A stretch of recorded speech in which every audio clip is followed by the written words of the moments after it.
Que vous êtes nombreux, très nombreux, alors que la dernière fois, c'est curieux, vous étiez pas nombreux. Mais tout ça, c'est... Alors, je rappelle que c'est notre dernière séance.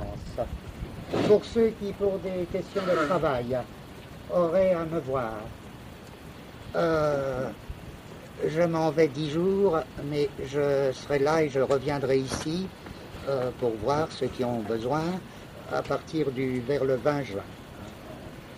Bon, voilà. Alors, eh ben, vous comprenez, c'était comme ça, quoi. La dernière fois, on était parti sur des espèces de conclusions très vagues, puisque c'était des conclusions pas seulement concernant cette année, mais couvrant une espèce de travail. C'est bien de finir là, alors que l'année prochaine, on ne sait pas bien où on sera. Eh bien,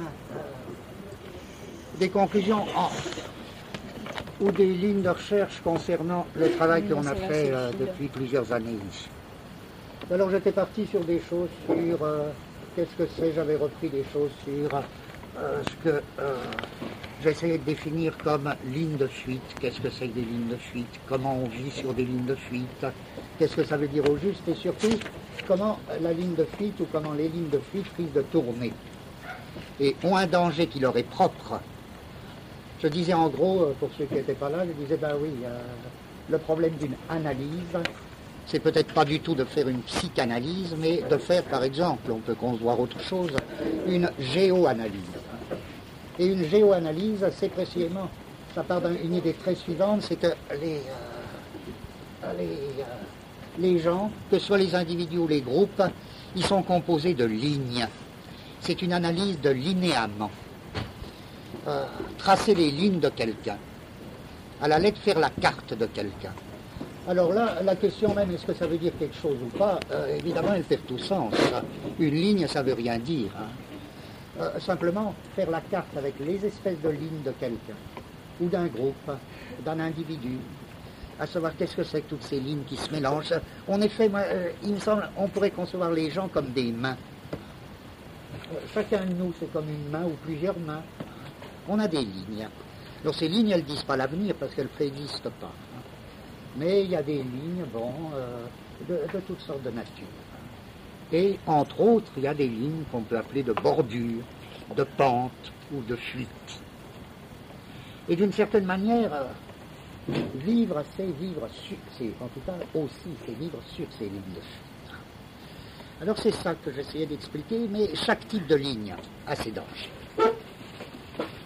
C'est pour ça que c'est bien, c'est pour ça que c'est très bien. On ne peut jamais dire c'est là que je me sauverai, le salut ou le désespoir, il vient toujours d'une autre ligne que celle qu'on attendait. Alors, on est toujours pris par surprise. Alors bon, je disais, le danger propre à la ligne de fuite, c'est qu'elle frôle des choses tellement étranges que, d'une certaine manière, c'est d'elle qu'il faut qu'on se méfie le plus. C'est de celle que nous traçons qu'il faut se méfier le plus, en ce sens que c'est là qu'on frôle les plus grands dangers. À savoir, les lignes de fuite, elles ont toujours une potentialité, une espèce de puissance, de possibilité de tourner en ligne de destruction, en ligne de désespoir et de destruction.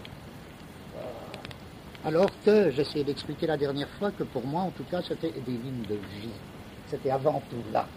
Et sur ces pointes de fuite, c'était là que se faisait et se créait la vie. Or, c'est en même temps là que la ligne de fuite risque de tourner, en ligne de mort, en ligne de destruction, tout ça. Et la dernière fois, je devenais très moraliste, mais pour moi, ça n'a aucun inconvénient, puisque je parlais de dignité, de qu'est-ce qu'il y a d'indigne dans le culte de la mort, qu'est-ce que c'est ce culte de la mort qui tout d'un coup détourne une ligne de fuite, l'ensable, l'empêtre, ou bien une ligne de fuite, imaginée même graphiquement, qui tout d'un coup tourne et se précipite dans une espèce de, il n'y a pas de meilleur mot, de trou noir. Tout ça arrive. Ben, aujourd'hui, comme je ne voudrais pas quand même exagérément me répéter, je voudrais prendre peut-être un problème voisin, mais dans un tout autre contexte. Et ce problème, j'y tiens, j'avais envie d'en parler depuis longtemps, et puis c'est jamais venu. Alors, je le reprends là comme C'est un point qui m'intéresse et je voudrais que ça ait l'air de partir, que vous disiez vous-même, mais quel rapport ça a avec ce que je viens de résumer. Et puis le rapport, on le verrait peut-être petit à petit, donc on oublie tout ça. Et là, je fais presque un résumé de quelque chose, pas pour mon compte. Je voudrais là que ce soit comme un exercice où devant vous, je me risquerais à construire un problème avec précisément des auteurs qui m'apportent des matériaux propres à ce problème. Voilà, je dis premier point, je numérote encore parce que, oh mon Dieu, voilà. Tu distribues sur les tables ce matin. Voilà. Voilà ce que j'appelle l'abjection. Ah oui, c'est l'abjection, ça. Rappelez-vous, hein, même si vous ne vous souvenez que de cela, rappelez-vous le mot de Unamuno que je trouve tellement beau lorsque Unamuno, les généraux franquistes entrant et criant « Vive la mort », Unamuno répond « Je n'ai jamais entendu un cri aussi stupide et répugnant ». Alors je ne sais pas si les types qui écrivent ou qui font ce genre de petits machins là pensent être drôles ou faire en de plus, l'esprit. ils servent de toi, Je dis que c'est vraiment dégueulasse. C'est dégoûtant, c'est sale, quoi. C'est pire que immoral, C'est une c'est sale. citation de Nietzsche, C'est de la merde. Enfin, voilà. Il y a l'enfer. Donc tu l'avais mis là, hein. Mais non, c'était sur Ah, les ouais, tables. c'est un document. Mais regarde, C'est dégoûtant, quoi. C'est ce dégoûtant. dont ils se servent, c'est vraiment dégueulasse. Ah bon, Oui, parce qu'ils font des moi sites. j'espère. Cette rhizome, ici rhizome, ici Nietzsche. Non, mais c'est... Ouais. Nietzsche, ça devient vraiment un truc bizarre. Hein. Ah, les hommes du bien. Bon. Alors parlons de choses plus gaies justement, mais ça va être la même. Hein. Ça va être la même. Voilà, moi, il y a un auteur que beaucoup d'entre vous connaissent très bien. Et qui a écrit un petit texte qui répond à la fois à l'ensemble de sa pensée, je crois, et qui en même temps, ce texte me touche particulièrement, avant même que je demande pourquoi il me touche. C'est Maurice Blanchot. Maurice Blanchot, dans un de ses livres, La part du feu, écrit ceci. C'est un texte à propos de Kafka. Et voilà ce qu'il écrit à propos de Kafka. Écoutez bien, c'est de ça que je voudrais partir juste. Il ne me suffit donc pas d'écrire, je suis malheureux. Il ne me suffit donc pas d'écrire, je suis malheureux. Tant que je n'écris rien d'autre, que je suis malheureux. Tant que je n'écris rien d'autre, je suis trop près de moi, trop près de mon malheur, pour que ce malheur devienne vraiment le mien.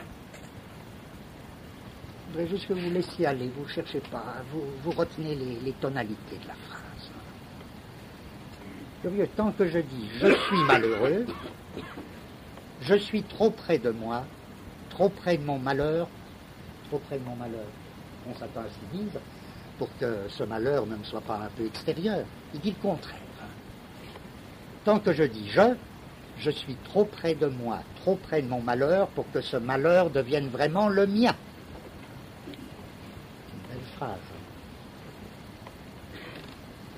Devienne vraiment le mien, il ajoute, sur le mode du langage. Je ne suis pas encore vraiment malheureux. Ce n'est qu'à partir du moment où j'en arrive à cette substitution étrange, il est malheureux, que le langage commence à se constituer en langage malheureux pour moi, à esquisser et à projeter lentement le monde du malheur tel qu'il se réalise en lui. C'est seulement quand je dis « il est malheureux » que ce malheur devient le mien sur le mode du langage, c'est-à-dire que commence à se constituer le monde auquel appartient ce malheur. Donc ce n'est qu'à partir du moment où j'en arrive à cette substitution étrange, il est malheureux, que le langage commence à se constituer en langage malheureux pour moi, à esquisser, à projeter lentement le monde du malheur tel qu'il se réalise en lui. Alors peut-être, dans cette formule qu'on n'a pas encore compris, il est malheureux, c'est ça. On la prend comme ça, on fait confiance à Blanchot. Alors peut-être, lorsque je dis il est malheureux, alors peut-être je me sentirai en cause. Vous voyez, il ne dit pas du tout, il ne faut pas dire je, il faut s'occuper des autres.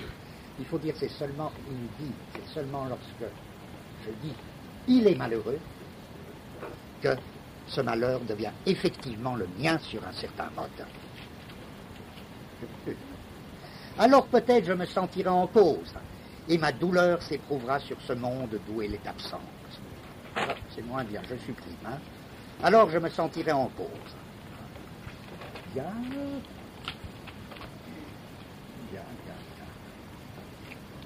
Et en quoi ça concerne Kafka? Eh bien, il dit, c'est ça les récits de Kafka. C'est que Kafka s'exprime dans ses récits par cette distance incommensurable, cette distance qui sépare le jeu du il. Il s'exprime dans ses récits par cette distance incommensurable et par l'impossibilité où il est de s'y reconnaître.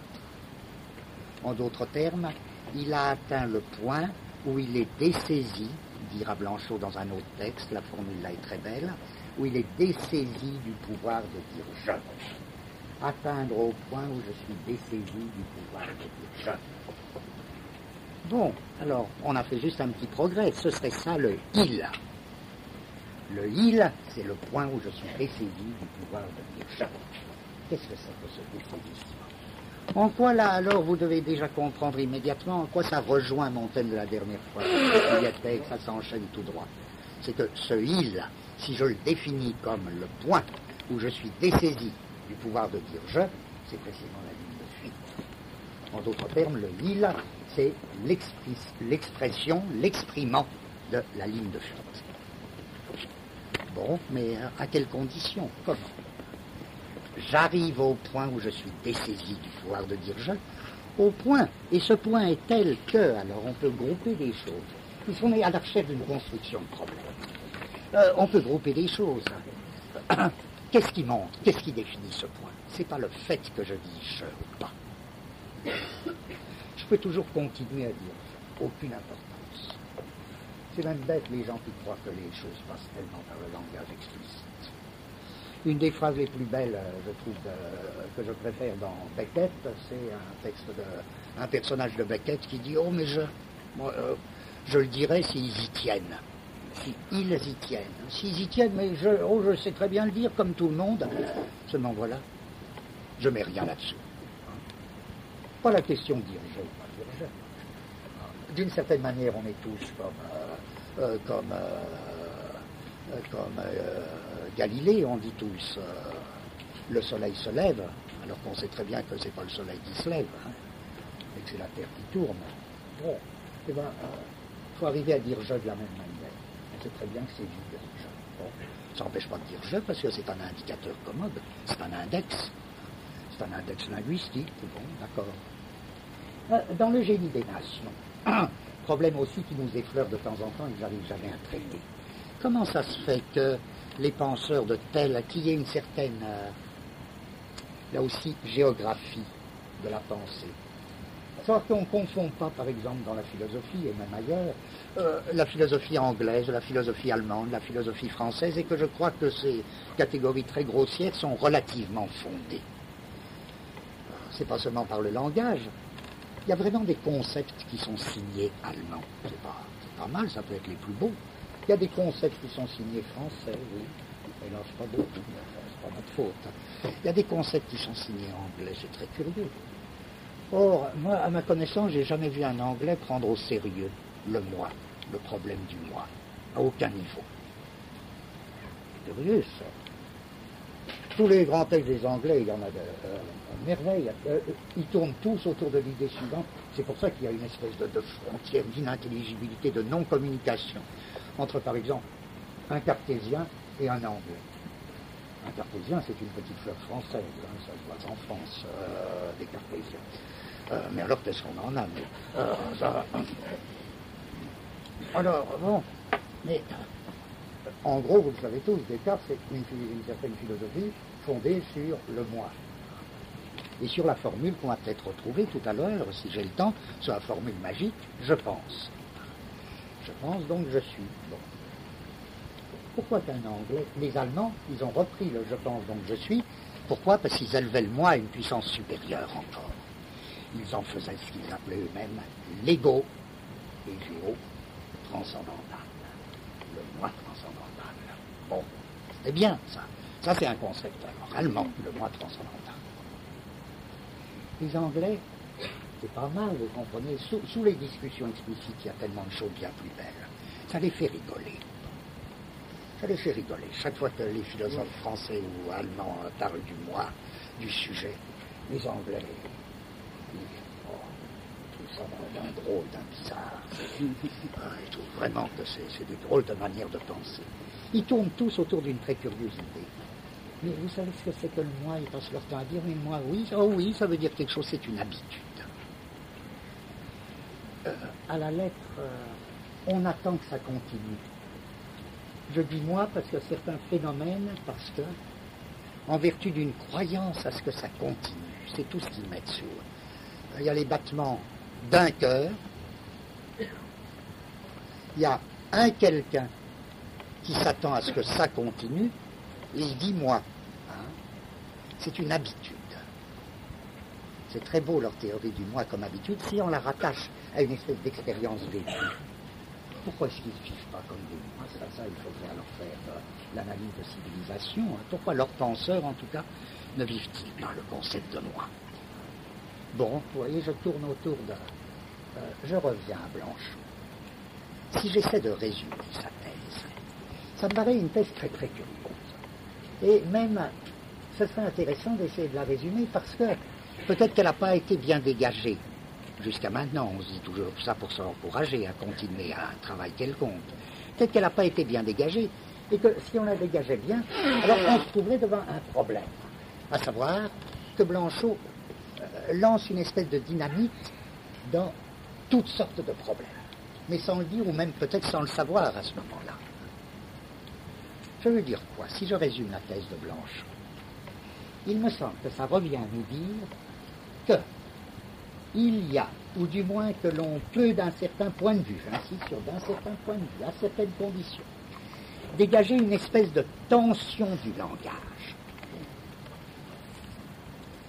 Et que cette tension du langage, ou qu'en vertu de cette tension virtuelle, elle n'existe pas toute faite, il faut la tracer soi-même, on peut organiser tout le langage.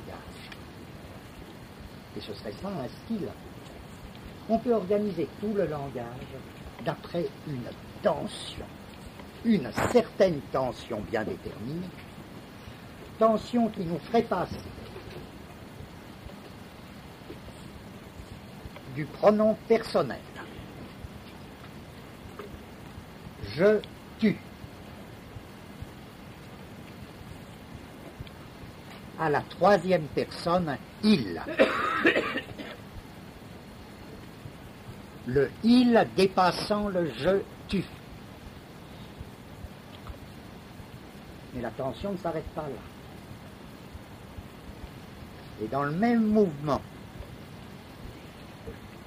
qui nous ferait passer du il troisième personne, pronom personnel, pronom dit encore personnel de la troisième personne, qui nous ferait passer du il, pronom de la troisième personne, à un autre il, beaucoup plus mystérieux et secret. Pourquoi? Parce que cet autre il ne désigne même plus une personne du troisième.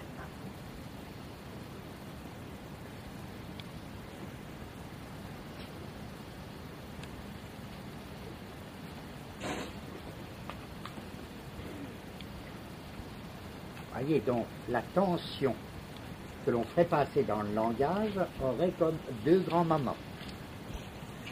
Dépasser les pronoms personnels de la première et deuxième personne vers le il de la troisième personne, et en même temps, dépasser le il de la troisième personne vers une forme insolite, c'est-à-dire vers un il qui n'est plus d'aucune personne. Déjà, le problème commence à naître. Qu'est-ce que ce serait ce il? Qu'est-ce que ce serait ce il qui n'est plus de la troisième personne? Donc ce serait là le il de Kafka. Ce serait là le île que Blanchot a essayé de retrouver. Bon, pour le moment, on ne va pas trop vite, on reste là. Donc, je pourrais dire, ça c'est un véritable tenseur, ce double dépassement, c'est ce que j'appelais une autre année un tenseur de la langue. C'est-à-dire on tendrait toute la langue et le récit dont la langue est capable vers, on le tendrait conformément et suivant ce mouvement. De la première et deuxième personne au il de la troisième personne et en même temps du il de la troisième personne à un il qui n'est plus d'aucune personne. Bon, à condition d'ajouter quoi? Et au niveau de ce il qui nous reste alors pour finir, qu'est-ce que c'est que ce il de la troisième personne qui n'est plus d'aucune personne? Je dis que, loin que ce soit un il de l'anonyme, ce serait au contraire un il de la singularité la plus pure. Ce serait un il de la pure singularité. C'est-à-dire de la singularité détachée de toute personne.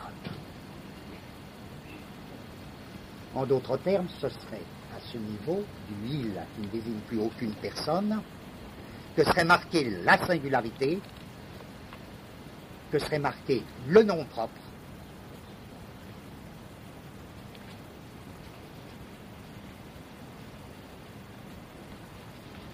tiens, je dis le nom propre, pourquoi? Là alors, je peux résumer avant même d'avoir développé mon problème. Je peux essayer d'en donner un pressentiment dans une espèce de raccourci. Je demande juste essayer de concevoir une position. La position suivante. Quelqu'un me dit, quant au problème des noms propres, il est évident que le nom propre dérive de la première et de la deuxième personne. Ça veut dire, ça peut vouloir dire quelque chose. Ça veut dire la première acception du nom propre consisterait en ceci que le nom propre s'applique à quelqu'un qui dit je ou à quelqu'un à qui je dis tu. Qui est des noms propres dérivés ensuite, par exemple nom propre de pays, nom propre d'espèces animales, comme lorsque les naturalistes mettent des lettres majuscules pour désigner les espèces animales, qui est des noms propres d'espèces, ou des noms propres de villes, de lieux, etc., ça dériverait de l'acception première du nom propre, laquelle acception renverrait à je et tu. Cette thèse concernant les noms propres est toute simple, elle consiste à dériver le nom propre de la forme je et tu. Vous comprenez? C'est une thèse possible. C'est une thèse possible. Là-dessus, je peux même l'inventer tout seul et me demander après s'il y a des auteurs qui ont soutenu ça. Là, dans ce cas, je pense à personne de précis, mais il y en a plein qui, parfois c'est même implicite chez eux, tellement ça. En revanche, je pense, c'est presque un exemple, c'est de cette manière que je souhaiterais vous travailler, pas du tout que je pense être un exemple, je dis ça uniquement pour ceux à qui ce genre de méthode convient. Tout d'un coup, à peine je viens de dire ça, que j'ai un vague souvenir. Alors là, ce que je viens de dire, c'était pas du tout érudit. Hein. Il y a des gens qui dérivent le nom propre de je et tu.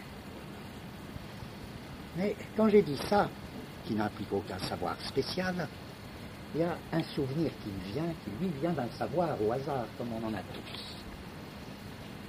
Je me dis tout d'un coup, il y a un curieux texte chez un auteur que, je ne sais pas, qu'on ne lit plus, mais raison de plus, je vous l'indique, parce qu'il est très curieux, cet auteur. Et il a une drôle d'histoire. C'est un psychiatre.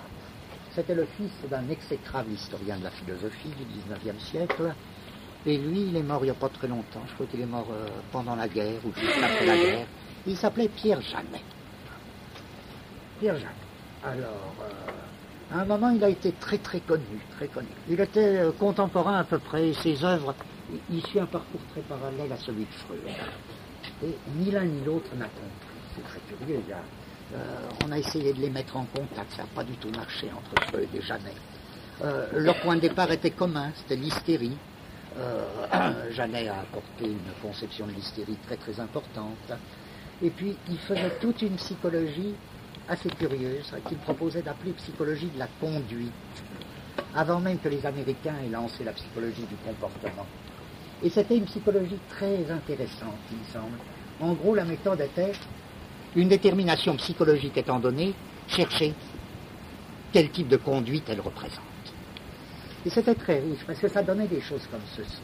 J'en reste à des choses, c'est pour vous donner envie d'aller voir des trucs de Janet. C'était très intéressant, parce que quand même, il disait la mémoire. C'était presque une méthode scolaire très bonne, cette psychologie de la conduite. La mémoire, il disait. Bon, ça m'intéresse pas. La mémoire, ça veut rien dire pour moi. Je me demande quel est le type de conduite qu'on ne peut tenir qu'en se souvenant. Et sa réponse, c'était le récit. D'où une définition célèbre de Janet, la mémoire, c'est une conduite de récit. L'émotion. Il disait, l'émotion, on ne peut pas s'en tirer si on ne fixe pas. Vous voyez, il se servait de la conduite comme d'un système de coordonnées pour toute chose. Tout était conduite. Alors c'était une notion en même temps très différente du comportement américain, des Américains. Mais il y avait confrontation. L'émotion. Il disait, si on ne dit pas à quel type de conduite ça m'envoie, et il disait, ben voilà. Alors j'interromps jamais parce que moi j'ai un souvenir d'enfance qui m'a marqué pour toujours, mais on a tous des souvenirs d'enfance comme ça. C'est lorsque, pendant les vacances, mon père me donnait des leçons de mathématiques. C'était la panique pour moi, et c'était réglé, c'est-à-dire là, à la limite, je soupçonne qu'on y allait tous les deux résignés, quoi. Puisqu'on savait comment ça allait se passer. En tout cas, moi, je le savais, hein, je savais ce qui allait se passer d'avance, parce que c'était réglé, mais vraiment au millimètre. Hein. Mon père, il ne savait pas beaucoup de mathématiques d'ailleurs, mais il pensait avant tout qu'il avait un don d'énoncer clair. Alors, il commençait, il tenait la conduite pédagogique. Et la conduite pédagogique. Moi, j'y mettais alors la bonne volonté, surtout il ne s'agissait pas du tout de rigoler. Je tenais la conduite, la conduite de l'enseigner. Conduite de l'enseigner. Je montrais tous les signes les plus d'intérêt, d'une compréhension maximum, même tout ça très discret, parce qu'il ne fallait pas, enfin, une conduite parfaite. Puis il y avait très vite un déraillement. Ce déraillement consistait en ceci qu'au bout de 5 minutes, mon père se retrouvait hurlant, prêt à me taper, et moi je me retrouvais en larmes. Faut dire, j'étais tout petit. Hein. Je me retrouvais en larmes. Qu'est-ce qu'il y avait? On voit bien, il y avait deux émotions. Mon chagrin profond, sa colère profonde. Elle répondait à quoi? 2 ratés. Il avait raté dans sa conduite de pédagogue. Il n'arrivait absolument pas à expliquer. Évidemment, il voulait m'expliquer avec l'algèbre, comme il disait toujours, parce que c'était plus simple et plus clair. Alors, si moi je protestais, c'est par là que ça déraillait, vous comprenez? Moi je protestais en disant que la maîtresse, elle ne me laisserait jamais faire de l'algèbre, parce que quand on donne un problème à un gosse de 6 ans, ben, il n'a pas le droit, il n'est pas censé faire de l'algèbre. Alors l'autre, il maintenait que c'était comme ça que c'était clair. Bon, donc on perdait les pédales tous les deux. Raté dans la conduite pédagogique, colère. Raté dans la conduite d'enseigner, larmes. Très bien, c'est un échec, Janet disait. L'émotion, c'est tout simple, c'est un échec de la conduite. Vous êtes ému quand il y a. Quand vous tenez une conduite et qu'il y a échec de cette conduite. Alors là, il y a l'émotion. Mais alors, un des meilleurs livres de Janet, il a écrit une masse de livres, parfois pas bons, mais un des meilleurs livres, un des livres les plus curieux, il me semble les plus insolites de Janet, c'est un gros livre qui sont des cours qu'il avait fait et qui s'appelle De l'angoisse à l'extase. C'est un long titre. Si vous voyez ce livre, si vous avez du temps un jour dans la bibliothèque, feuilletez De l'angoisse à l'extase, qui me semble toujours un très beau livre. Mais je me rappelle, je crois justement que c'est dans De l'angoisse à l'extase qu'il y a une remarque de Janet très curieuse. Il dit, vous savez ce que c'est que la première personne, dit Janet. Là aussi, vous voyez pourquoi je viens de raconter ça, c'est que il va vouloir montrer que la première personne, c'est une certaine conduite.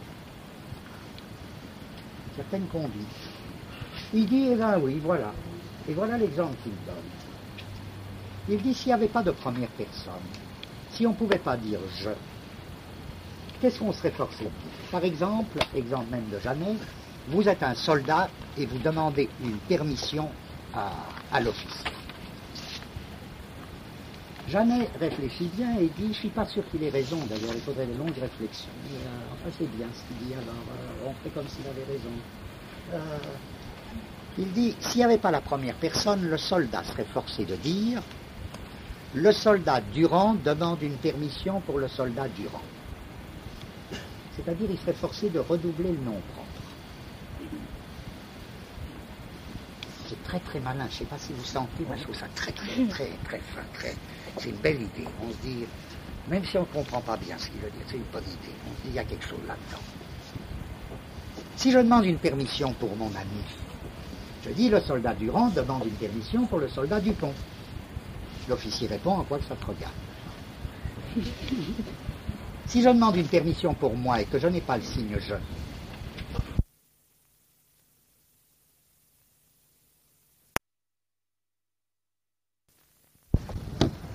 ou le pronom personnel, parce que ça peut s'étendre à tu, le même raisonnement. Le pronom personnel, c'est l'économie, ce serait une belle définition, c'est l'économie de la réduplication du nom propre. Bien. En effet, le soldat Durand peut dire « je demande une permission », ce qui lui évite de dire « le soldat Durand demande une permission pour le soldat Durand ».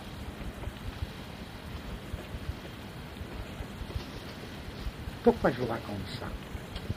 Parce que, j'espère que vous y êtes sensible, c'est juste le contraire de la thèse à laquelle je viens de faire allusion. La thèse à laquelle je viens de faire allusion, c'était une thèse qui paraissait toute simple. Le nom propre dérive du pronom personnel, première et deuxième personne. Les choses sont tellement compliquées quand on construit un problème que nous voyons au moins la possibilité du chemin inverse. La possibilité qu'après tout, ce soit juste le contraire. La possibilité qu'après tout, ce soit le pronom personnel de la première et de la deuxième personne qui dérive du nom propre. Et vous comprenez dans quelle situation on se flanque alors? Car s'il est vrai que c'est la première et la deuxième personne qui dérivent du nom propre selon l'hypothèse de Janet,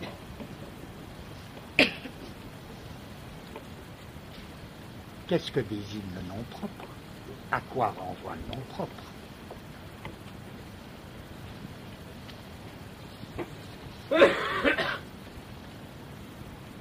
Donc, à ce niveau, on retrouve le même problème. Voilà ce que je veux dire.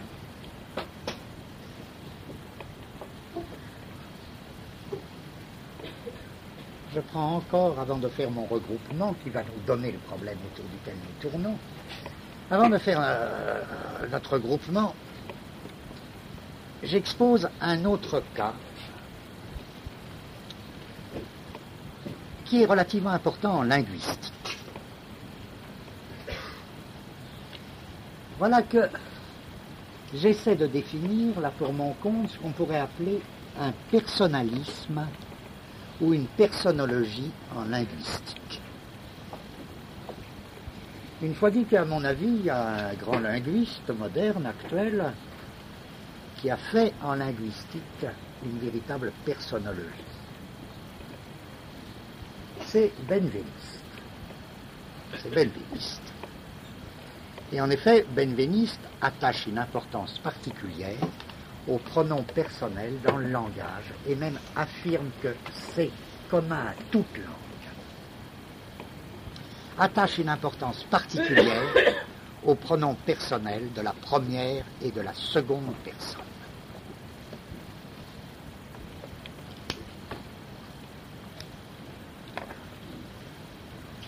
Si bien que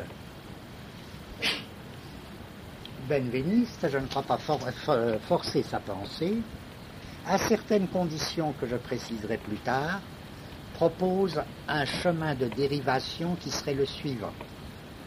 Premièrement, je, tu, pronom personnel de la première et de la seconde personne. Deuxièmement, il. Non, même pas d'ailleurs. Non, je me trompe.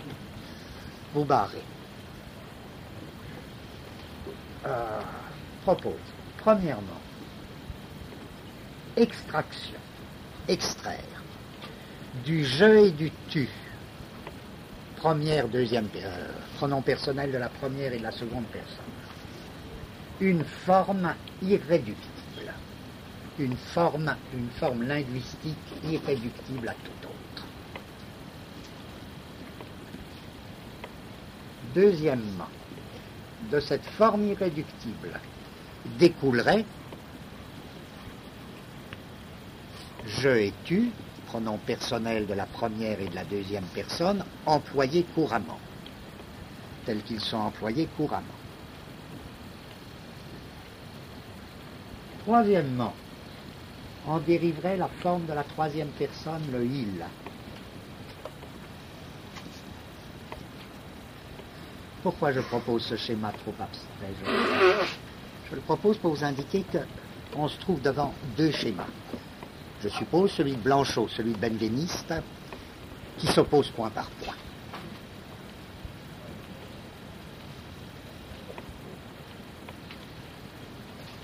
Ça s'oppose point par point au sens suivant. Blanchot part de je, tu, les dépasse vers il, dépasse le il vers un il irréductible. Benveniste part des pronoms personnels en général, en détache je et tu, enfin détache du je une forme irréductible. En d'autres termes, dans un cas, Blanchot, il y a ce que je voudrais appeler le langage, un traitement du langage, qui est soumis à une tension, je dirais presque une tension, pour employer un terme de physique, une tension superficielle, une tension de surface, une tension superficielle qui l'entraîne toujours à sa périphérie et qui tend vers ce il mystérieux, ce il qui ne désigne plus aucune personne. C'est une tension superficielle et périphérique qui entraîne toute la langue, tout le langage, vers ce il qui ne désigne plus aucune personne. Chez Benveniste, il y a juste le contraire. Il y a un centrage et une concentration profonde qui entraîne tout le langage vers les pronoms personnels et l'extraction d'un je encore plus profond que les pronoms personnels. Là, c'est une espèce de concentration interne, de centrage intérieur. C'est même la différence qu'il fait entre une linguistique de la langue, les deux éléments généraux, et une linguistique de la parole. C'est ça, complètement. Puisque ça l'entraîne à remettre en question la distinction langue-parole. Complètement. Ça, complètement. Et c'est ce que c'est pour ça que Benveniste a besoin de ce qu'il appelle le discours. Le discours étant précisément pour Benveniste une catégorie qui déborde la dualité saussurienne, langue-parole. Alors, c'est de ça que je voudrais un peu partir. Et repartir comme à zéro pour que vous compreniez de quoi il s'agit, parce que notre problème, ça va être exactement ceci. On ne choisit pas, là on essaie de se débrouiller dans ces deux mouvements possibles. Ces deux on vient de dégager deux mouvements virtuels, ils n'existent pas tout faits.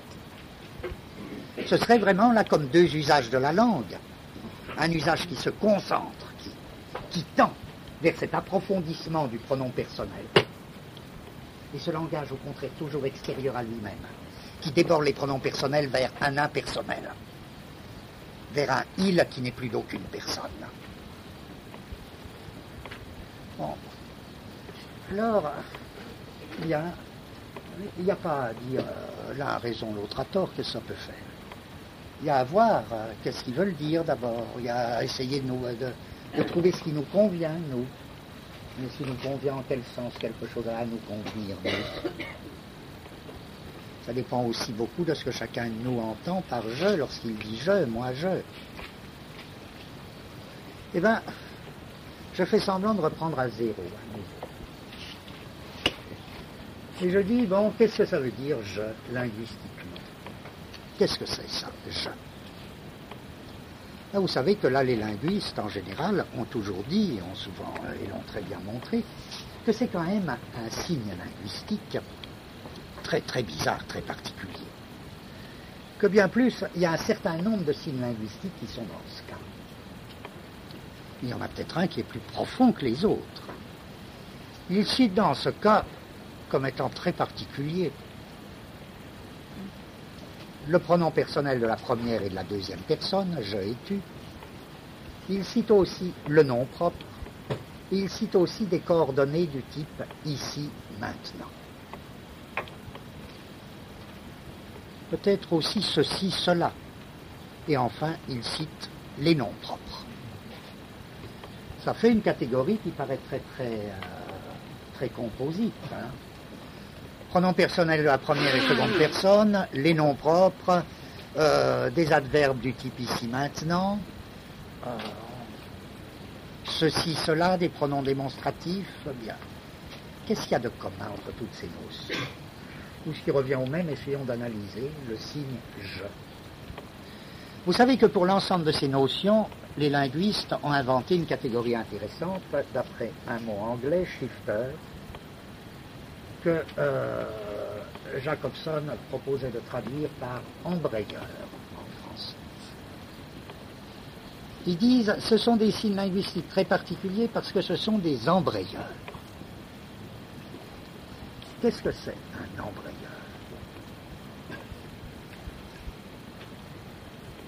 On peut essayer de le dire à propos du je même, ou à propos de ici maintenant.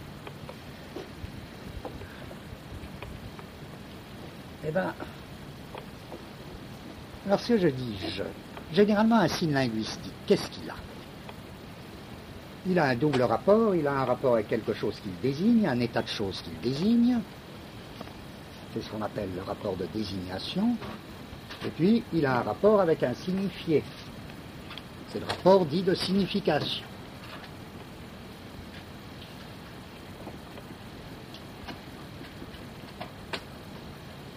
Si je dis homme, voilà un signe linguistique courant, hein, simple, là c'est pas un embrayeur. Je dis homme, je peux assigner le rapport de désignation. Je peux dire que homme désigne celui-ci, celui-là, celui-là, celui-là. Et je peux assigner le rapport de signification. C'est animal raisonnable. Homme veut dire animal raisonnable. Je dirais que l'animal raisonnable est le signifié de homme. Bien. Vous voyez qu'un signe linguistique semble avoir toujours un désigné et un signifié. Dans des rapports divers, tout dépend, le mot concret, le mot abstrait, peut-être qu'ils n'ont pas... peut-être que le mot abstrait, c'est celui qui a avant tout un signifié. Par exemple, la justice. Le mot concret, le chien, il a peut-être avant tout un désigné, je ne sais pas, mais enfin, même si ça varie, les mots semblent avoir cette double référence. Lorsque je dis je, qu'est-ce qu'il y a de gênant? Quel est le désigné? Il n'y en a pas. Vous sentez, il n'y en a pas. Il y a l'air d'y en avoir un, vous direz c'est moi. C'est quoi moi? Il n'y a pas de désigné lorsque je dis je. Je ne me désigne pas moi-même. Pourquoi? Parce que par principe, dans le rapport de désignation, il n'y a pas autodésignation. Le je est déjà un signe assez bizarre. C'est la formule de Benveniste, lorsqu'il dit « il est sui référentiel ». C'est-à-dire, il fait référence à soi. Il ne fait pas référence à un état de choses.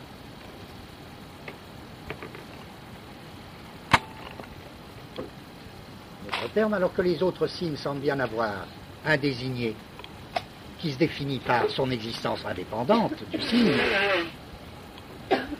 le je n'a pas de désigné qui possède une existence indépendante du signe. D'autre part, le je a-t-il une signification? Réponse, non. À la lettre, le je ne signifie rien. Je ne signifie rien en quel sens? Je l'avais dit à propos d'autre chose, il y a une très bonne formule de Russell.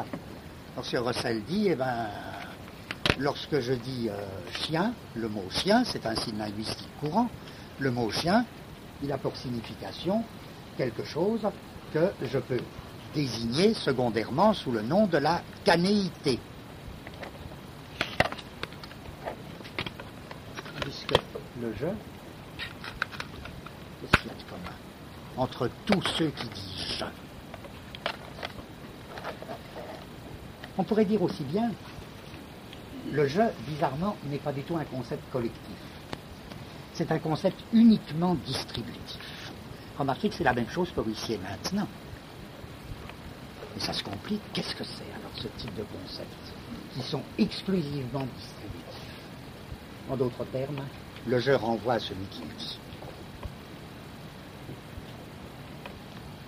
C'est bizarre ça comme état de signe linguistique.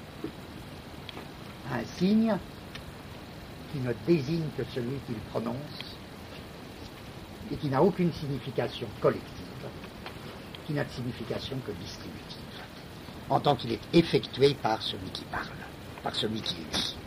Et je, celui qui dit je.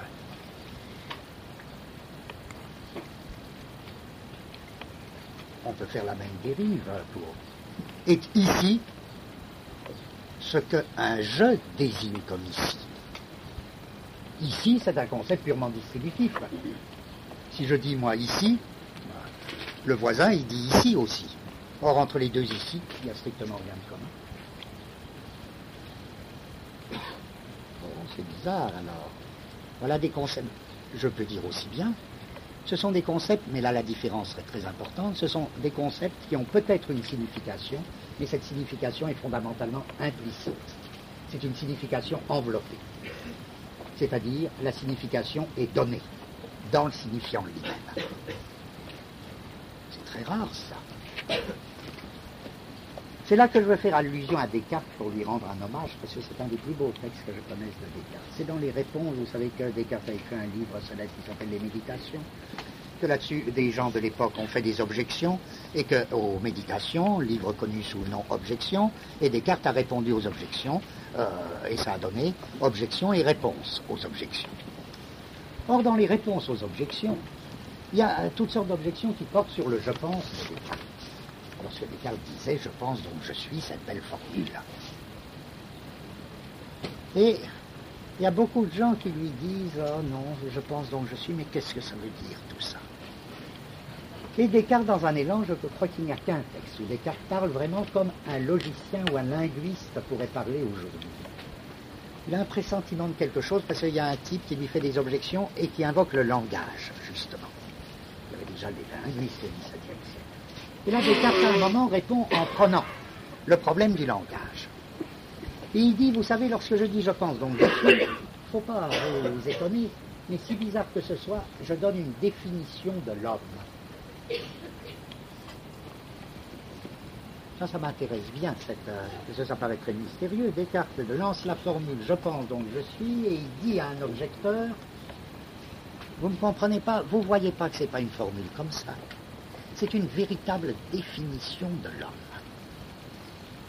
On se dit « mais pourquoi je pense donc je suis » c'est une définition de l'homme. Et là, Descartes devient très très bon, je crois, très malin. Il dit ceci. Vous êtes habitué à un mode de définition qu'il appelle aristotélicien. Vous êtes habitué à dire l'homme, c'est l'animal raisonnable. C'est-à-dire vous opérez par concept traditionnel.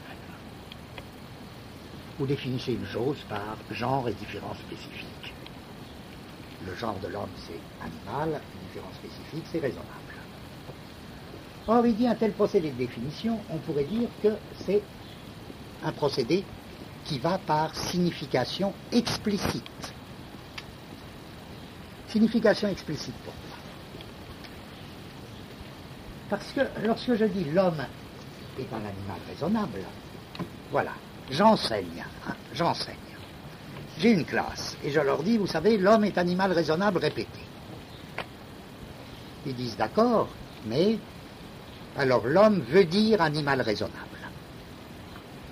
Mais il faudrait savoir ce que veut dire animal et ce que veut dire raisonnable. D'accord, donc on remonte à la définition du genre, à la définition de la différence. Très bien. Vous voyez que c'est ça la signification explicite. La signification explicite, c'est un signifiant dont le signifié peut et doit être explicité. Descartes dit, ce que vous ne comprenez pas dans ma pensée, c'est que lorsque je dis je pense donc je suis, c'est un mode de définition de l'homme qui procède par une toute autre voie. Car il maintient, et ça il maintiendra dans toute son œuvre, que pour comprendre la formule, et ça me paraît très très fort linguistiquement ça, encore une fois, il maintiendra toujours que pour comprendre la formule je pense donc je suis, sans doute il faut savoir la langue. Mais il n'y a pas besoin de savoir ce que veut dire penser et ce que veut dire être. La signification est enveloppée dans la formule et je ne peux pas dire je pense donc je suis sans par là même comprendre, ou bien je dis comme un perroquet, à ce moment-là il n'y a pas. Mais si je pense en disant je pense donc je suis, je comprends par là même et dans la formule et dans les signes mêmes ce que veut dire penser et être. En d'autres termes, je pense donc je suis, contrairement à l'homme est un animal raisonnable, est une formule à signification enveloppée et non pas à signification explicite. Vous voyez, on s'approche petit à petit. Or, la signification enveloppée, ça ne veut pas dire une signification qui pourrait être développée. C'est une signification qui n'a pas, qui ne peut pas être développée et qui n'a pas à l'être. Parce que son mode d'existence, c'est l'enveloppement. Alors vous pouvez ne pas être convaincu, on retient ça, juste. Je dis, on progresse un peu dans cette analyse de ce que les linguistes appellent les shifters. Je dirais donc, ce sont des signes très paradoxaux, puisqu'ils sont sui-référentiels, puisqu'ils s'appliquent à celui qu'il dit, ou dépendent de ceux qui l'emploient, sont des concepts uniquement distributifs ou à signification enveloppée. C'est la même chose.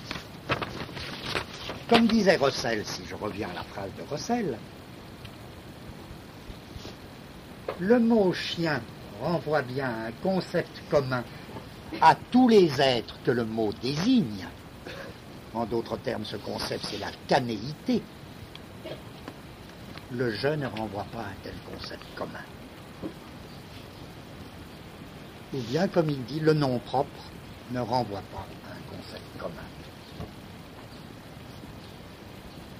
Plusieurs chiens, du fait qu'ils sont nommés chiens, ont un concept commun. En revanche, plusieurs chiens peuvent être nommés Médor. Il n'y a pas un concept commun qu'on pourrait appeler la médorité. Là, on ne peut pas dire mieux le statut du concept distributif. Ça revient à dire Médor comme nom propre est un concept exclusivement distributif. Si je continue mes échos, les échos qui me viennent à la venue de textes classiques, je me dis, faisons un détour, alors, quitte à tout mélanger pour cette dernière fois, faisons un détour par Hegel. Comme c'est un auteur dont je parle rarement, il faut en profiter.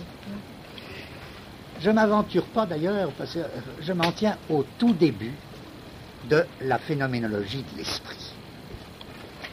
Et au tout début de la phénoménologie de l'esprit, il est évident à tout lecteur que Hegel fait un tour de passe-passe, un tour de saltimbanque, qu'il appellera effrontément dialectique. Car qu'est-ce qu'il nous dit?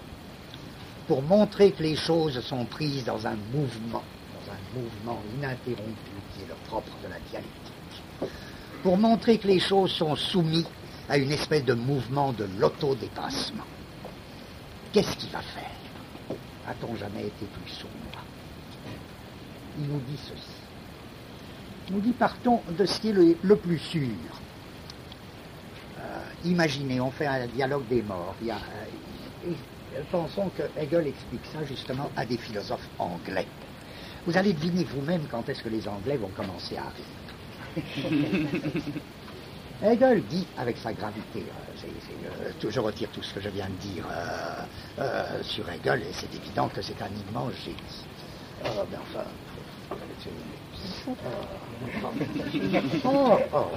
Suivez-moi bien. Il nous raconte une histoire qui paraît très belle, très convaincante. Il dit, voilà, il y a la certitude sensible, la conscience empêtrée, c'est le départ de la phénoménologie de l'esprit, la conscience enlisée dans la certitude sensible. Et elle dit, le sensible, c'est le dernier mot des choses. Là, les philosophes anglais peuvent se dire, il est déjà en train de nous trahir, cet Allemand. Il est déjà en train de nous trahir.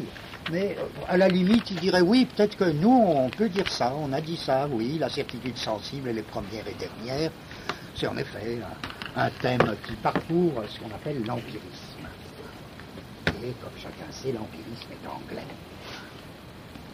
Bon, alors, voilà. La conscience prise dans la certitude sensible. Elle épouse la particularité, la singularité.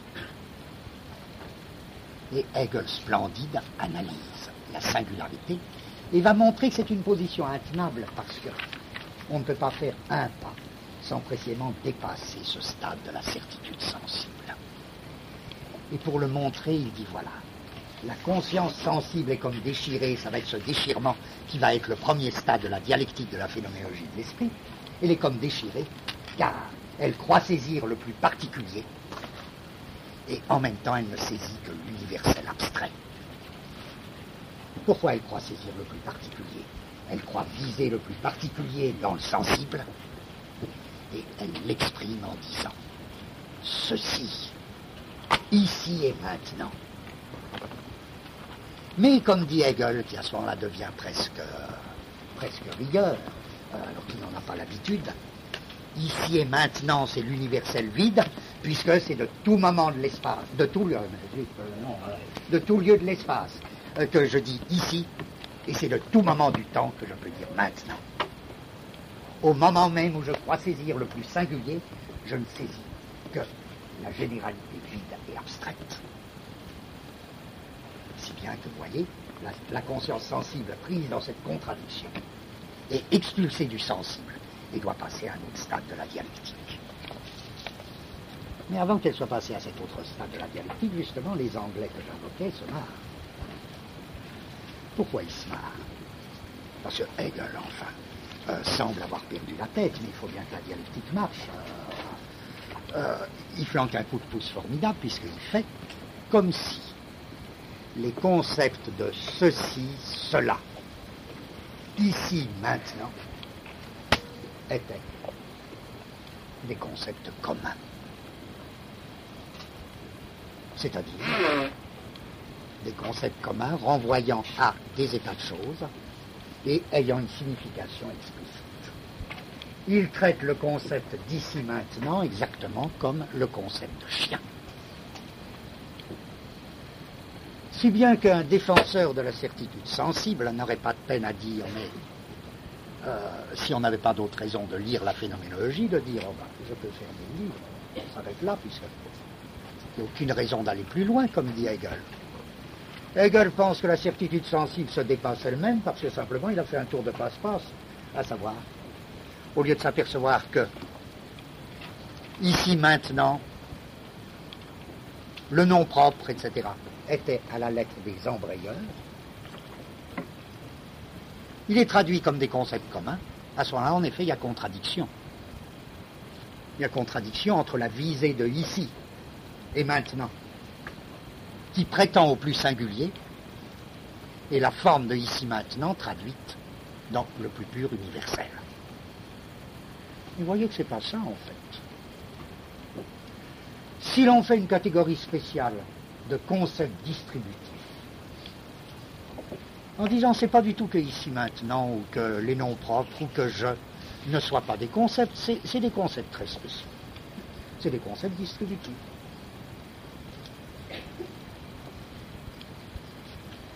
Et des concepts distributifs, vous ne pouvez absolument pas les aligner sur les concepts communs. C'est des concepts d'un type particulier. Alors, c'est des concepts d'un type particulier. Bon. Je viens juste d'essayer, en prenant la notion d'embrayeur ou shifter. Il faudrait juste qu'elle soit relativement claire. En effet, c'est très curieux. Lorsque je dis je, eh bien, ceci ne renvoie qu'à celui qui, c'est-à-dire à moi seulement. Les autres aussi disent je. Et il n'y a aucune communauté du point de vue du concept. Bien. Eh bien, vous comprenez. Est-ce que c'est vrai de toute forme de je?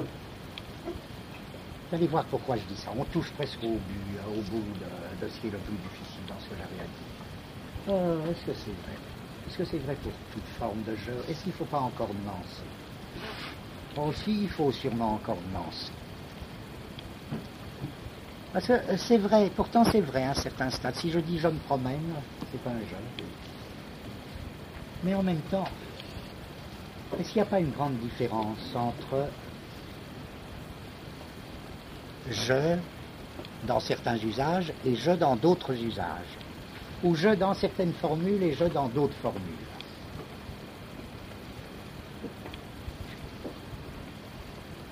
Je dis je me promène. Je prends exprès deux exemples très lointains. Je suis toujours en train d'essayer de construire mon problème.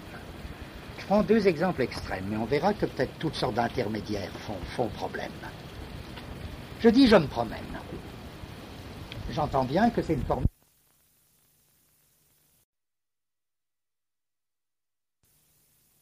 À savoir, c'est un je qui vaut pour un il.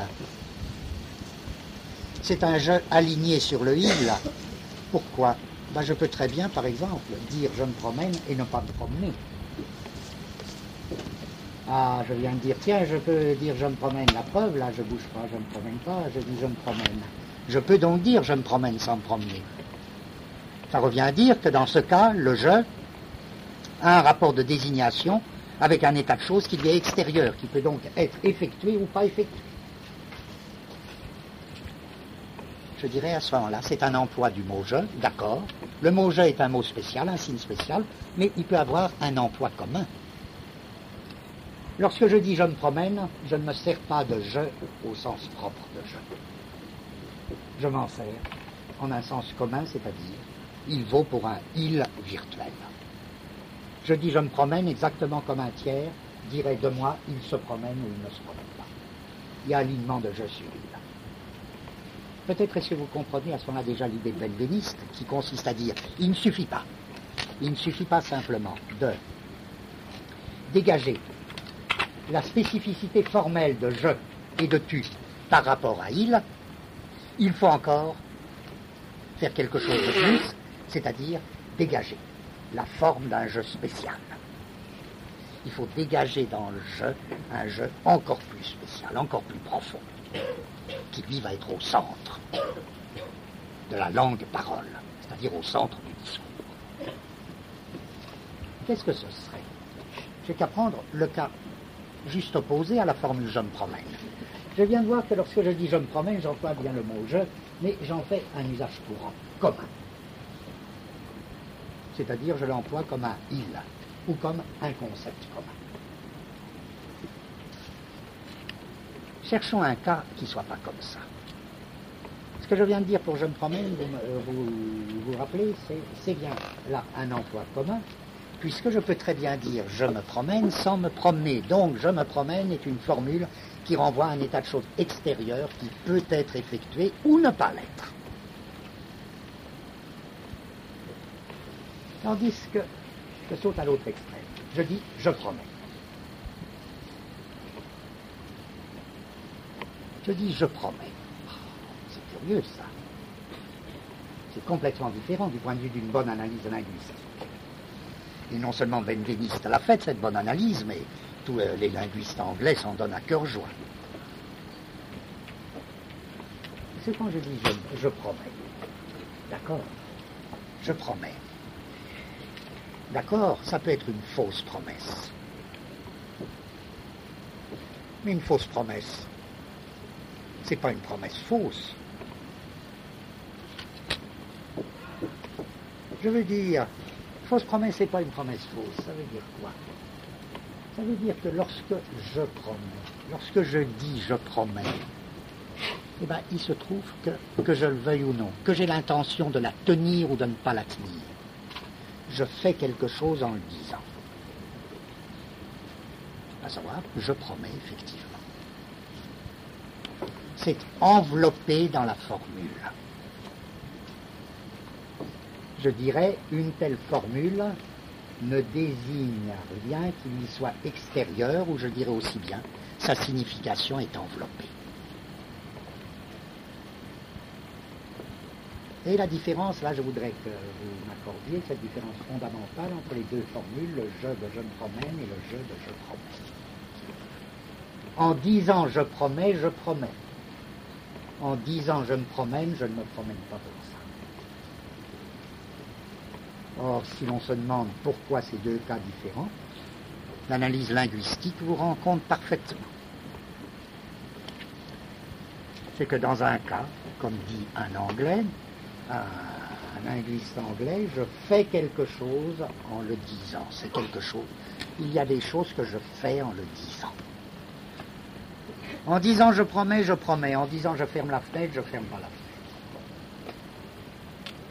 En d'autres termes, on dira en sens qu'il y a des actes de langage, qu'il y a des actes propres au langage, d'où le concept très curieux que les linguistes anglais ont construit de speech act,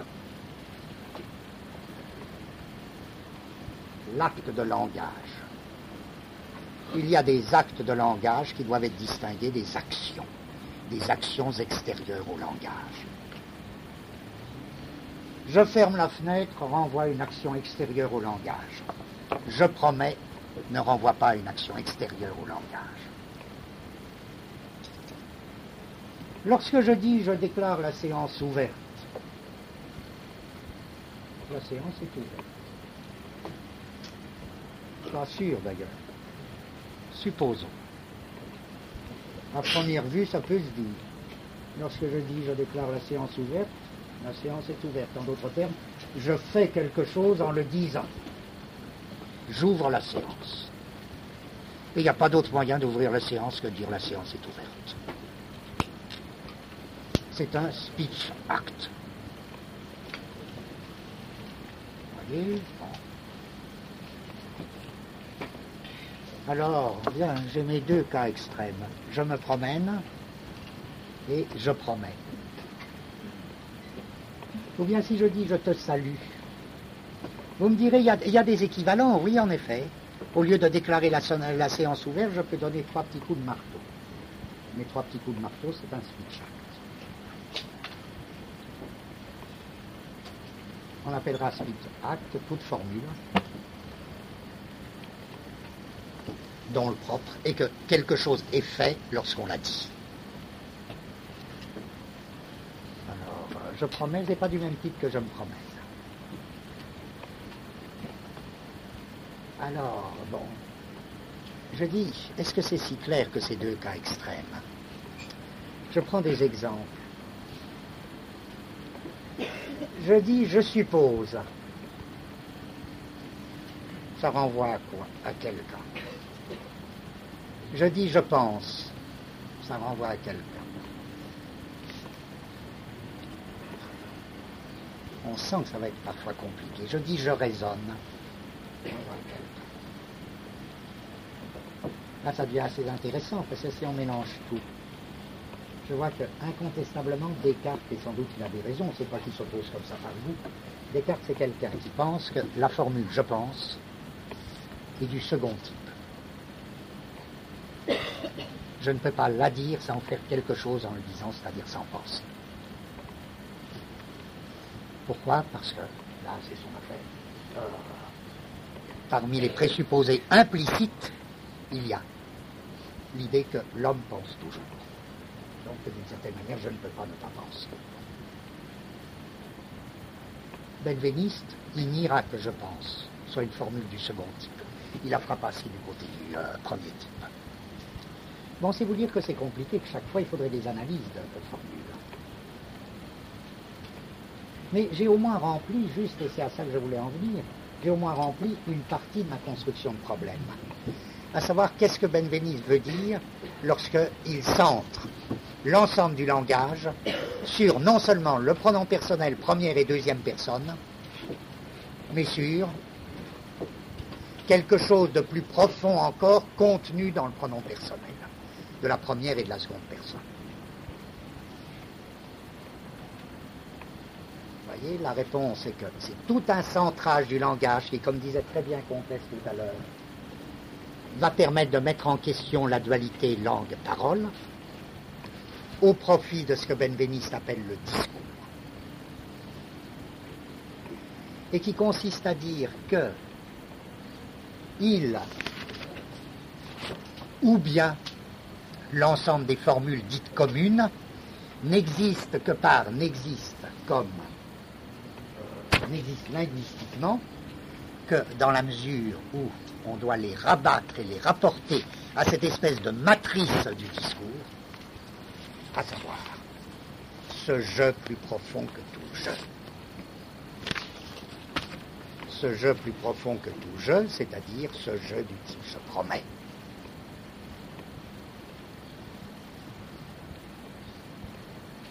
L'embrayeur ou le shifter.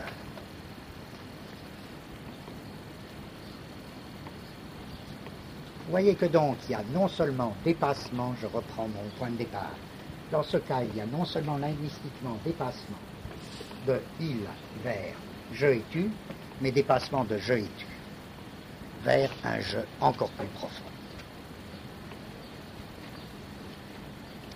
Alors là on rebondit. Parce que comme Benveniste a eu, je ne sais pas quel effet très important sur la linguistique, le texte de Blanchot me paraît vraiment devenir encore plus insolite. Pourtant, Blanchot ne pense pas au linguiste actuel quand il écrit ça. Qu'est-ce qu'il veut dire? Lorsque lui, il dit non, pas du tout, qu'est-ce que c'est que ça? Tout se passe comme si Blanchot nous disait, mais qu'est-ce que c'est que cette personnologie qu'on met dans... Et il dit, et il nous dit là explicitement, toute la littérature dite moderne a été contre ce mouvement. Toute la littérature dite moderne, ou tout ce qui compte selon lui dans la littérature moderne, a été dans le mouvement inverse, qui consistait à dépasser le je et le tu vers un il de la troisième personne, et le il de la troisième personne vers un il encore plus profond, qui n'est plus d'aucune personne.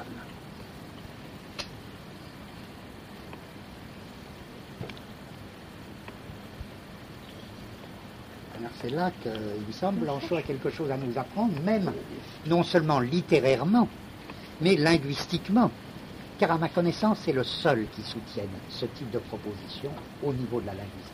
C'est-à-dire c'est dans Blanchot qu'il y avait les éléments d'une critique de la théorie des embrayeurs, d'une critique de la théorie linguistique des embrayeurs. Si bien que c'est curieux parce que pourquoi est-ce que Blanchot la fait pas? Pourquoi? Là, quelque chose je vois pas. Là, qu'est-ce qu'il veut dire? Ça revient à dire pour nous, tout ce schéma de Blanchot ne tient que si, tout comme Benveniste nous montrait qu'il y a un je plus profond que le je, à savoir un je de je promets plus profond que le je de je me promène.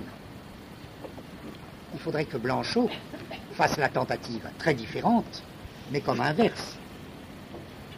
Montrer que dans le il de la troisième personne, il y a un il beaucoup plus profond, qui est le il qui n'est de plus d'aucune personne, et qui nous concerne tous. et qui, je ne dirais plus à ce moment-là, est le centre du langage, mais est au bord du langage, et le tenseur du langage, assure la tension périphérique du langage, toute la tension superficielle du langage, au point que là, le langage serait comme aplati, tendrait avec sa propre limite. Et en effet, tous les auteurs dont il se réclame, comme ayant manié ce « il » mystérieux, Kafka et d'autres, c'est les auteurs qui ont comme propre précisément d'opérer cette espèce d'étalement du langage, pas du tout de le centrer sur des chiffreurs ou autres, mais d'opérer une espèce d'étalement, de traiter le langage comme une peau qui est tendue, tension superficielle de cette peau, et qui tend vers une espèce de limite. Ils ne mettent pas dans le langage des centres, ils le traversent avec des tenseurs. Alors bien, qu'est-ce que ce serait? Il faut encore... et puis, qu'est-ce que ce serait ce « il » ? C'est pas difficile, vous devez déjà avoir deviné quel « il » c'était. Lire. Si vous m'accordez, on fait semblant de croire à ce qu'a dit Benveniste, pourquoi pas? Il a sûrement raison à son point de vue. Au niveau du jeu, il y a deux niveaux. Encore une fois, pour parler tout simple, pour pas compliquer les choses, il y a le jeu de je me promène et il y a le jeu de je promène. C'est pas le même. Ben pour nous, la question c'est, est-ce qu'il y a deux niveaux du « il » ? Vous voyez, vous me direz, il ne faut pas faire trop de symétrie, mais c'est quand même curieux, ça, parce que Benveniste, il fait comme si « il » posait aucun problème. Il le dépasse tout de suite vers « je et tu », et puis il dépasse « je et tu » vers le « je » plus profond. Mais il n'y a pas d'analyse de « il » chez lui. Il traite « il » comme un concept commun, comme le mot « chien », comme tout ça. Or, est-ce qu'il n'y a pas aussi deux « il » ? Il, ça peut être la troisième personne. Oui, d'accord, ça peut être la troisième personne. Il dit, il arrive.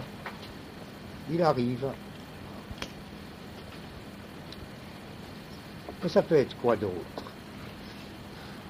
Là, je ne parle pas au nom de Blanchot, je cherche à dire les choses vraiment les plus simples. On va voir si Blanchot se raccroche à ça. Ben, il y a un autre « il » qui est dit, cette fois-ci, non seulement la troisième personne, mais qui est le « il » impersonnel. Il pleut. Il pleut. Pourquoi que ça ne mériterait pas une analyse linguistique autant que le jeu? La différence entre ces deux « il ». Quand je dis « il arrive », mais quand je dis « il pleut », il y a aussi là deux formules qui sont tendues à l'extrême. Il pleut. Qu'est-ce que c'est que ce « il » ? Qu'est-ce que c'est que ce signe-là? Ça ne désigne plus une personne. Ça désigne quoi? Ça désigne un événement. Il y a donc le « il » de l'événement. Vous retrouvez ce « il » de l'événement dans la formule « il y a ». Et ce serait curieux de voir que les personnologistes, eux, font dépendre le « il y a », le traitent comme un shifter, c'est-à-dire le font dépendre du « je ». Mais on n'en est pas là. Il y a ou il de il pleut renvoie à un événement. Un événement, ce n'est pas une personne. Pourtant, est-ce que c'est l'anonyme? Si vous vous rappelez ce que je disais tout à l'heure, là on retrouve en plein le problème. Non, c'est pas l'anonyme. C'est pas de l'universel. Un événement, c'est au contraire extraordinairement singulier et c'est individué. Mais voilà, il faut dire que l'individuation de l'événement, c'est pas du même type que l'individuation de la personne. Là aussi, ça fait un sacré problème, parce que le problème, il est en train de rebondir. À fur et à mesure qu'on le construit, on se dit, à chaque instant, on se dit, on ne va plus le dominer tellement il éclate dans des directions diverses. Si bien que je fais à nouveau une parenthèse, mais je pense qu'on est en train de le tenir, ce problème. Malgré toutes les parenthèses que je fais. Parce que les parenthèses, elles font partie de la construction du problème. Elles ne feront plus partie du problème. Vous pourrez les laisser tomber après. Mais pour se débrouiller dans le problème, il faut toutes sortes de détours. Alors, en effet, Il y a beaucoup d'auteurs, même je crois le maximum d'auteurs. Le problème de l'individuation serait un autre problème, mais on l'a traité un an, une année, j'y ai passé alors des mois là-dessus. J'étais content parce que ça m'intéressait bien. Eh bien, il y a énormément d'auteurs, sinon on fait à nouveau notre recherche de sources, énormément d'auteurs pour qui l'individuation, au premier sens du mot, ça ne peut être que l'individuation d'une personne. L'individuation, c'est celle d'une personne. Bon. Voilà un texte de Leibniz qui me revient à l'esprit. Il dit, bien sûr, il y a toutes sortes d'emplois du mot un, une. Il fait une réflexion sur l'article indéfini. Il dit, mais un, une, c'est une série de degrés hiérarchiques. Quand je dis une armée, c'est ce qu'il appelle un pur être de collection. C'est un abstrait. Quand je dis une pierre, c'est déjà plus individué. Selon Leibniz, hein. Quand je dis une pierre, quand je dis une bête, un animal, c'est encore plus unifié, individué. Et il lance sa grande formule, être un, c'est être un. Vous voyez, être souligné un, c'est être, pas souligné, un souligné. Être un, c'est être un. Bon. Et on est d'autant plus qu'on est plus un. Ça revient à dire que ce qui est fondamentalement être, c'est la personne. Donc beaucoup d'auteurs ont pensé que le secret de l'individuation était du côté de la personne. Et finalement, ils diront que l'événement n'a d'individuation que ou bien par dérivation, ou bien par fiction. C'est une individuation fictive ou dérivée. Elle suppose des personnes. Encore une fois, il n'y a que les Anglais. C'est curieux cette histoire de génie des nations. Il n'y a que les Anglais qui n'ont jamais marché là-dedans. Moi, je crois que beaucoup d'auteurs anglais, au moins, passent, frôlent cette idée que non, finalement, le secret de l'individuation, c'est pas la personne. Que la véritable individuation, c'est celle des événements. C'est une drôle d'idée, vous me direz, qu'est-ce qui justifie? On n'en est plus là. On est, qu'est-ce qui vous va? Est-ce que ça vous dit quelque chose? Est-ce que ça vous parle? Qu'est-ce qu'ils veulent dire? Ils veulent dire que même les personnes, ils font la dérivation inverse. Ils disent que même les personnes sont individuées à la manière d'événements. Simplement, ça ne se voit pas. On a tellement de mauvaises habitudes. On se prend pour des personnes, mais on n'est pas des personnes. On est à notre manière des petits événements. Et si on est individué, c'est à la manière d'événements, c'est pas à la manière de personne. C'est curieux, vous me direz, bon, mais il faudrait définir événement, personne. Non, moi je fais appel aux résonances que les choses ont. Suivant ce que vous direz, la définition d'événement va changer singulièrement. Qu'est-ce que c'est une bataille? Qu'est-ce que c'est un événement? Un événement, ah tiens, la mort, c'est quoi? C'est un événement. Et quel est le rapport de l'événement et de la personne? Une blessure, c'est un événement? Oui, si je suis blessé. Une blessure, c'est un événement. C'est l'expression de quelque chose qui m'arrive ou qui m'est arrivé. Bon, comment c'est individué une blessure? Est-ce que c'est individué parce qu'elle arrive à une personne, ou bien est-ce que j'appellerais personne celui à qui elle arrive? Compliqué. Vous vous rappelez peut-être ceux qui étaient là il y a je ne sais pas combien de temps. J'avais passé très longtemps à poser la question suivante, qu'est-ce que c'est que l'individuation de 1 heure de la journée? Qu'est-ce que c'est que l'individuation d'une saison? Qu'est-ce que c'est que ce mode d'individuation qui, à mon avis, ne passait pas du tout par les personnes? Qu'est-ce que c'est que l'individuation d'un vent? Lorsque les géographes parlent de vent, tiens, justement, ils donnent des noms propres au vent. Alors notre problème rebondit, comprenez, c'est le même problème, dans lequel on est pris depuis le début tout le temps, à des niveaux différents. Les uns diront, le nom propre, c'est d'abord la personne. Et tous les autres usages du nom propre sont dérivés. Les autres, ils diront, et là, alors autant faire son choix, moi, je suis tellement de cet autre côté que j'essaie de dire, que non, vous savez, c'est pas comme ça a l'air d'être comme ça, d'accord, mais enfin, c'est pas la première fois que ça a l'air, etc. C'est pas ça, non. Je crois vraiment que le premier usage du nom propre est que le sens du nom propre, il se découvre en dérivation avec les événements. Ce qui a été fondamentalement, ou ce qui est fondamentalement indexé d'un nom propre, c'est pas des personnes, c'est des événements. Je veux dire, avant la personne, il y a évidemment, il y a toute cette région très très curieuse, parce que les individuations s'y font d'une toute autre manière. J'invoquais le poème si beau de Lorca, quelle terrible 5 heures du soir. Quelle terrible 5 heures du soir. Bon. Qu'est-ce que c'est cette individuation?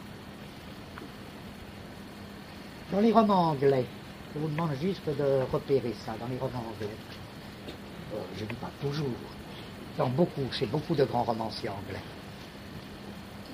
les personnages ne sont pas des personnages. Tiens, on retombe dans Blanchot. Avec heureusement, là, on le conforte et on se conforte avec lui. Parce que les romanciers anglais, ils n'en parlent pas, Blanchot. Donc, on a, nous, une autre source, peut-être pour donner raison à Blanchot. Mais dans beaucoup de romans anglais, à beaucoup de moments, et surtout aux moments principaux, les personnages ne sont pas traités comme des personnes. Ils ne sont pas individués comme des personnes. Par exemple, les sœurs Brontë ont une espèce de génie. Elles ont une espèce de génie pour, surtout l'une, mais je ne sais plus laquelle c'est, alors je m'abstiens. Je crois que c'est Charlotte. Je crois que c'est Charlotte. Ne cesse pas de présenter ces personnages comme... C'est pas une personne, c'est absolument l'équivalent d'un vent. C'est un vent qui passe. Ou à Virginia Woolf, c'est un banc de poissons. C'est une promenade. C'est pas... Tiens, je retrouve le même cas, mais justement, ce que Benveniste négligeait et traitait comme mineur, je me promène. C'est que précisément, il suffit que je me promène pour plus être un jeu. Si ma promenade est une promenade, je suis plus un jeu, je suis un événement. Celle alors qui a su faire ça à merveille dans la littérature anglaise, c'est évidemment Virginia Woolf. Virginia Woolf, dès qu'elle fait bouger un héros, il perd sa qualité de personne. Grand exemple, dans Virginia Woolf, la promenade de Mrs. Dalloway. Je ne dirai plus je suis ceci, cela, conclut Mrs. Dalloway. Je ne dirai plus je suis ceci, cela. Je ne dirai plus j'ai un autre mode d'individuation. On c'est très curieux parce qu'il faut se méfier des trucs. On n'en a jamais fini. On se disait au besoin, il y a un vague choix entre quoi et quoi. Entre dire je et dire le néant. Ou dire je et dire l'abîme indifférencié.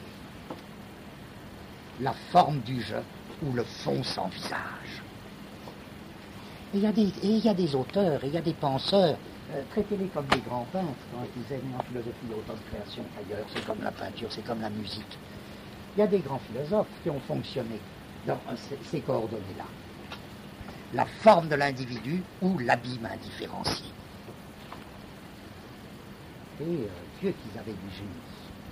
Un de ceux qui a poussé le plus dans cette direction, c'est Schopenhauer. Qui chantait là, le malheur de l'individuation, mais l'individuation étant conçue comme l'individuation de la personne, et l'abîme indifférencié. Et Nietzsche jeune sera pris là-dedans. Et la naissance de la tragédie en reste encore à ses coordonnées. Très vite, Nietzsche se dit qu'il y a une autre voie.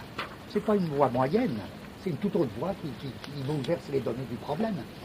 Il dit, mais non, le choix, il n'est pas entre l'individuation de personne et l'abîme indifférencié. Il y a un autre mode d'individuation. Or, il me semble que, précisément, c'est tous les auteurs qui tournent autour de cette notion très très complexe d'événement. Une individuation de l'événement qui ne se ramène pas à une individuation de personne. En quoi il y a une morale? Il y a une morale partout dans la personnologie que je décrivais tout à l'heure. Il y a toute une morale. Qu'on est ici, Benveniste, c'est un moraliste du langage. C'est un moraliste du langage, simplement, son moraliste est un moraliste de la personne. Dans l'autre cas, il y a peut-être autant de morale, mais il se trouve que c'est vraiment pas la même. Hein. C'est ni la même dignité, c'est pas la même sagesse, c'est pas la même dissipation, c'est pas la même non-sagesse, c'est pas tout change. Pourquoi? Parce que si vous vivez votre individuation et pas celle d'une personne. Bon, mettons, pour reprendre des termes que j'employais la dernière fois, c'est celle d'une tribu, par exemple. Je suis une tribu, j'ai mes tribus. Bon, j'ai mes tribus à moi. Donc vous allez me dire, ah mais t'as dit à toi, donc t'as dit j'ai, et donc tribu c'est subordonné à toi, moi. Ah non, toi, je dirais non, vous m'avez pas compris, je dirais vous ne m'embêtez pas avec le langage. Encore une fois, je dis comme tout le monde, le soleil se lève. Alors je dis j'ai mes tribus. Mais il va de soi que dans la formule j'ai mes tribus, ça ne veut pas dire que tribu est subordonné à je et à mes. C'est-à-dire au pronom personnel première personne et au possessif. C'est que je, en fait, est individué sur le mode des tribus. C'est-à-dire une individuation qui n'est pas du tout l'individuation d'une personne. Alors je dis, est-ce que ça ne change pas tout? Là aussi, la question n'est pas de savoir qui a raison. Si l'on dit maintenant, eh bien vous voyez, le nom propre, il désigne avant tout des événements. Il désigne des vents. Il désigne des événements. Il ne désigne pas des personnes. C'est seulement secondairement et en dernier lieu qu'il désigne des personnes. C'est-à-dire, on fait de l'anti-benveniste, mais ce n'est pas pour contrarier benveniste. C'est parce qu'on tient un autre chemin. Bon, alors qu'est-ce que ça veut dire? Pourquoi je me mets à parler de l'individuation par événement, par opposition à l'individuation? À ce moment-là, je dirais presque l'individuation sur le mode de la personne, qu'est-ce que c'est? C'est uniquement une fiction linguistique. Ça n'existe pas. Je dirais ça parce que j'en ai envie, parce que, bien. Évidemment, à ce moment-là, toute personnologie, supposez que ce soit vrai, si c'était vrai, évidemment, la personnologie serait tout entière une fiction, quoi. Bon, mais qu'est-ce que ça peut vouloir dire? Ça peut vouloir dire, voilà. Il faudrait dire,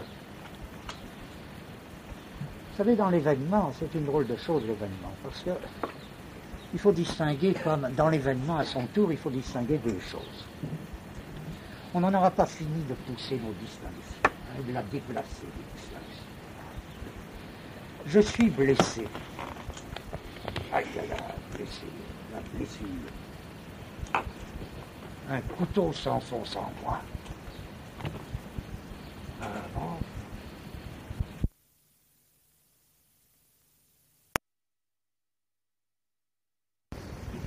Joe Bousquet, c'est un auteur très curieux, c'est beau. Il a reçu une blessure par éclat d'obus pendant la guerre de 14-18. Il en est sorti, il est mort il n'y a pas très très longtemps. Il en est sorti paralysé, immobile. Il a vécu dans son lit, il a beaucoup écrit, tout ça. Il a écrit pas du tout sur lui, heureusement.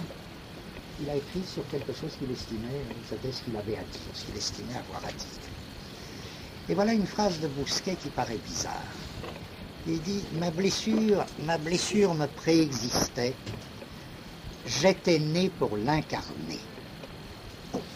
Là, il y a beaucoup de choses. Qu'est-ce qu'il veut dire au juste?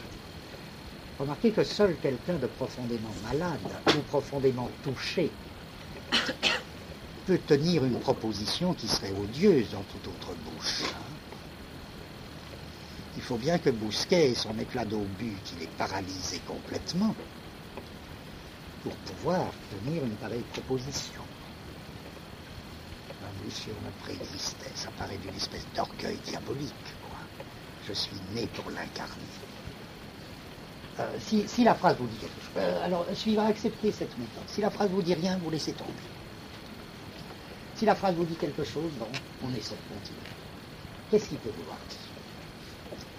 S'il peut vouloir dire, il me semble, il l'explique si bien lui-même, et puis on le sent bien ce qu'il peut vouloir dire. C'est qu'un événement n'existe que comme effectué. Il n'y a pas d'événement non effectué. Ça, d'accord. Il n'y a pas d'idée platonicienne de la blessure. Mais en même temps, il faut dire les deux, il y a dans l'événement toujours une part qui dépasse, qui déborde sa propre effectuation. En d'autres termes, un événement n'existe comme effectué dans quoi?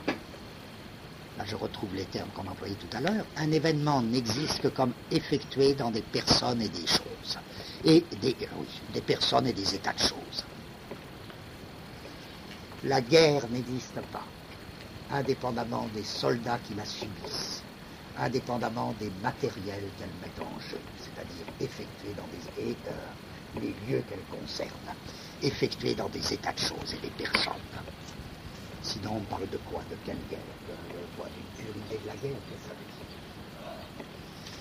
Donc, je dois maintenir que tout événement est de ce type. Et en même temps, je dois soutenir que dans tout événement, si petit qu'il soit, si insignifiant qu'il soit, il y a quelque chose qui déborde son effectuation. Il y a quelque chose qui n'est pas effectuable.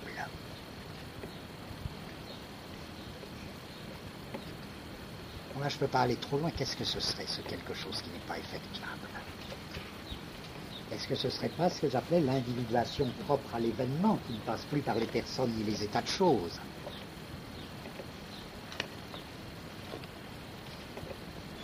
Dans un vent froid, voilà. Dans un vent froid, si vous aimez le vent froid aussi, je ne sais pas. Il y a quelque chose, un vent froid n'existe pas en dehors de son effectuation dans quoi? Dans des états de choses. Par exemple, la température qui le déclenche, qui l'entraîne, et dans des personnes, le froid éprouvé par des personnes, des animaux, etc. Et pourtant, quelque chose me dit, peut-être, mais ce serait très légitime que certains d'entre vous me disent « Ah ben moi, ça ne me dit rien du tout, ça. » Quelque chose me dit qu'il n'y a pas de vent froid qui me déborde cette part, qui pourtant lui est consubstantielle, cette part qui est celle de son effectuation. Et c'est là qu'il y a une espèce de, à la lettre, quel que soit l'événement qui nous arrive, qu'il y a quelque chose qu'il faut bien appeler la splendeur d'un événement. Il déborde toute effectuation. À la fois, il ne peut pas ne pas être effectué et il déborde sa propre effectuation. Comme s'il avait un en plus, un surcroît. Bon. Quelque chose qui déborde l'effectuation par les choses, et dans les choses et par les personnes. C'est ça que j'appellerais la sphère la plus profonde de l'événement. Pas la plus profonde, le mot est mauvais puisque c'est plus un monde de la profondeur. Mais là j'emploie n'importe quel mot. Vous voyez où je vais en venir. À ce moment-là, on comprend mieux des phrases de Bousquet. On lui dit, le problème c'est être digne. Alors là c'est toute sa morale à lui. Être digne de ce qui nous arrive. Quoi que ce soit qui nous arrive. Que ce soit bon ou mauvais. Il y a presque pensé à, même si ceux qui savent un peu, à la morale stoïcienne. Elle prend une autre allure, la morale stoïcienne. Accepter l'événement. Qu'est-ce que ça veut dire, accepter l'événement? Ça ne veut pas dire du tout se résigner, ça ne veut pas dire du tout dire « Ah mon Dieu, tu as bien fait ». C'est pas ça du tout chez les stoïciens. Je crois qu'ils avaient une idée, c'est pas par hasard que les stoïciens, c'est chez les Grecs les premiers qui font une théorie de l'événement. Et qui la poussent très très loin, leur théorie de l'événement. Or, ce qu'ils veulent dire, c'est précisément ça. Que dans l'événement, il y a quelque chose qu'ils appellent, eux, dans leur langage à eux, il y a quelque chose qu'ils appellent l'incorporel. L'événement à la fois s'effectue dans les corps et n'existe pas s'il ne s'effectue pas dans les corps, mais en lui-même, il contient quelque chose d'incorporel. Ma blessure existait avant moi, je suis né pour l'incarner. C'est-à-dire, oui, elle s'effectue en moi, mais elle contient quelque chose par qui ce n'est plus ma blessure, c'est il blessure. Bon, on retourne dans Blanchot. Vous comprenez? D'où être digne de ce qui nous arrive, que ce soit quoi que ce soit. Que ce soit de la messe, que ce soit une catastrophe ou que ce soit un grand bonheur. Il y a des gens qui vivent sur le mode, ils sont perpétuellement indignes de ce qui leur arrive. Que ce soit les souffrances ou que ce soit les joies et les beautés. Je crois que ce sont les personnologues. Je crois que c'est ceux qui centrent, qui font le centrage sur la première et la seconde personne. C'est ceux qui ne dégagent pas la sphère de l'événement. Bon, mais peu importe. Être digne de ce qui arrive, c'est une idée très curieuse, ou c'est un vécu très très curieux. C'est-à-dire ne rien médiocriser. Il y a des gens qui médiocrisent la mort, il y a des gens qui médiocrisent leur propre maladie, pourtant ils ont des maladies. Belles. Bon, belles, je sais pas, oui, enfin ils ont des maladies événements. Et ben, il y a des gens qui rendent tout sale, là, comme le type qui écrit suicidez-vous, tout ça. Voilà une formule, voilà une formule de médiocrité fondamentale. C'est pas quelqu'un qui a rapport avec la mort, absolument pas. Les gens qui ont rapport avec la mort, ils ont montré un culte de la vie, qui est autre chose et qui font pas les petits ponts comme ça. Alors, bon, comprenez, c'est ça être digne de ce qui arrive, c'est dégager dans l'événement qui s'effectue en moi ou que j'effectue, c'est dégager la part de l'ineffectuable. Oui.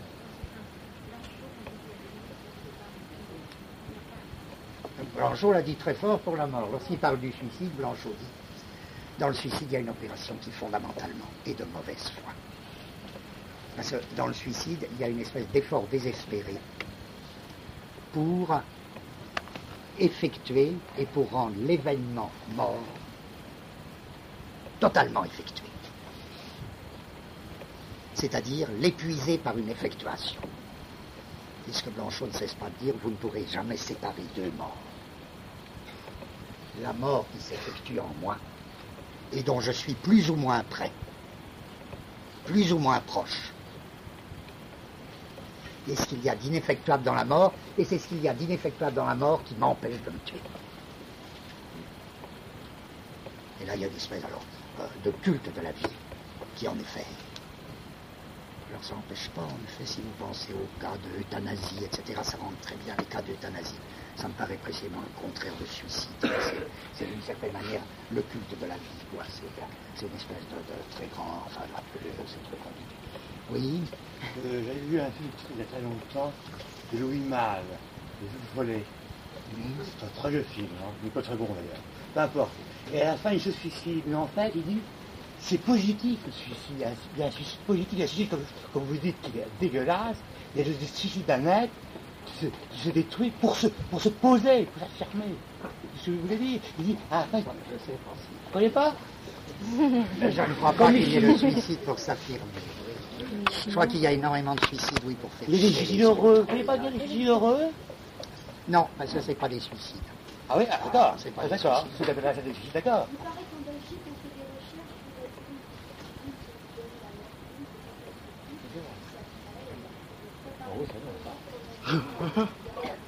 Bah, il y a des hôtels de luxe aux États-Unis. C'est vrai, Il y a ça, des hôtels de luxe aux États-Unis où on paye pour.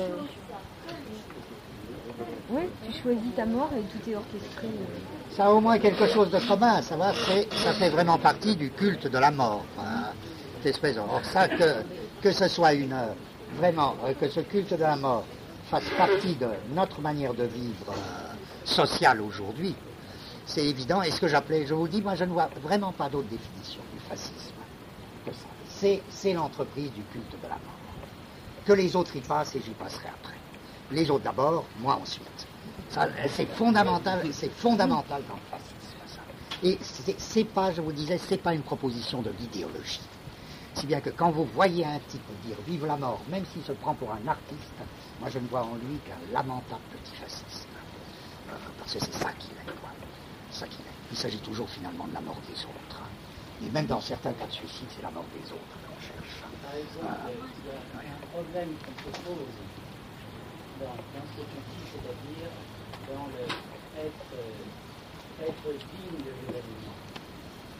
Parce que ça, quelqu'un qui est digne de l'événement, on peut dire, c'est par exemple des gens qui commencent comme Kafka, comme Bousquet, comme Blanchot.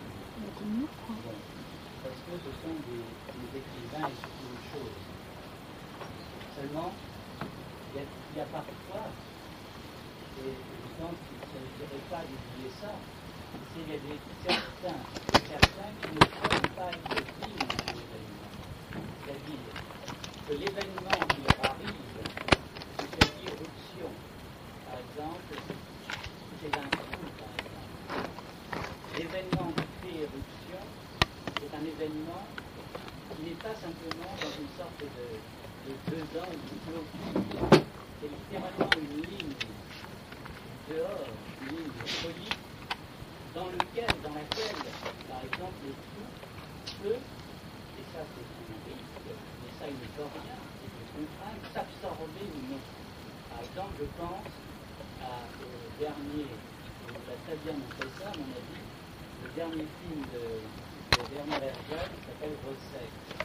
Rosek, il est dans son dedans exclu de partout, il exclut la société, il exclut le mari, tout cela, de l'homme, etc. Et il entend, et ça c'est un événement, il entend dès le début du film quelque chose qui monte de la terre, et qui n'est ni un bruit, ni une conversation, ni une rumeur, ni un murmure, et qui est quelque chose qui a rapport à l'inaudible. Et quand il entend justement cet inaudible, cette espèce de chose qui déborde tout, à ce moment-là, il est dans un événement, et dans cet événement, il est littéralement branché ou connecté avec un flux de folie qui est littéralement un flux du dehors. Et à ce moment-là, il fait une sorte de bipartition complètement folle, mais ça, il ne décide pas non plus, c'est-à-dire, la terre est en feu, mais moi, je suis glacé. Autrement dit, l'événement, lorsqu'il est rapporté à une sorte à la fois de bloc d'éteinte de feu et de bloc de glaciation en lui.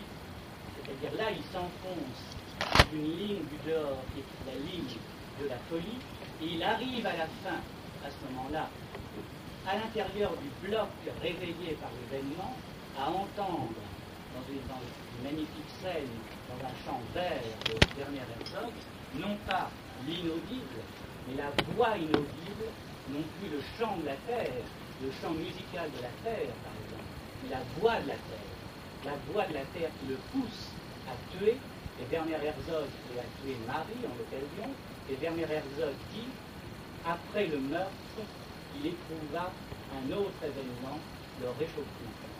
Comme si le meurtre le faisait passer d'un état à un autre, bloc de glaciation, réchauffement, recomposition du feu. Donc il y a là, on pourrait multiplier cet exemple-là, ça c'est un exemple de folie, mais il y a certains événements où il n'est plus possible de maintenir la clôture ou le dedans, où il y a une absorption complète dans un flux du dehors, et ça, c'est justement l'immaîtrisable même, l'indécidable de l'événement pour justement un tout. D'accord, écoute, là, il faudrait par parenthèse, tu n'as pas vérifié si c'est tellement net dans le texte, dans le film de Herzog, tu n'as pas vérifié dans le texte de Büchner s'il y a l'équivalent sur froid et feu. Faudrait, tu l'as? Je regarderai moi. Tu le connais pas? Ce qui te donne raison, c'est que c'est dans la clairière dont tu parles, c'est là où il y a le rond des champignons, le rond des sorcières, non? Dans le film, c'est repris la trace des champignons circulaires là que Wojciech voit. C'est un très beau. Il parle des champignons, oui.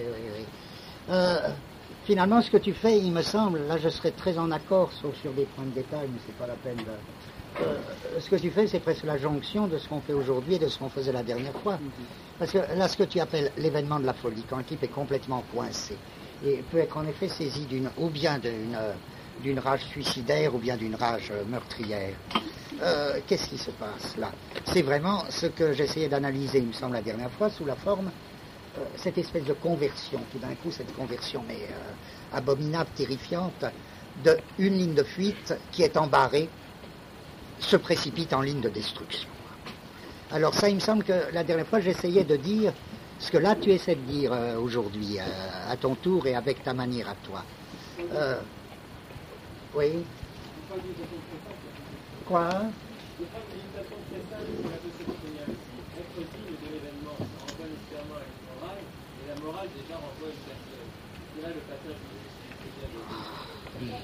Écoute, là, je prends cet exemple, l'exemple de ce que tu viens de dire, parce que ça me paraît typique, c'est vraiment la méthode que...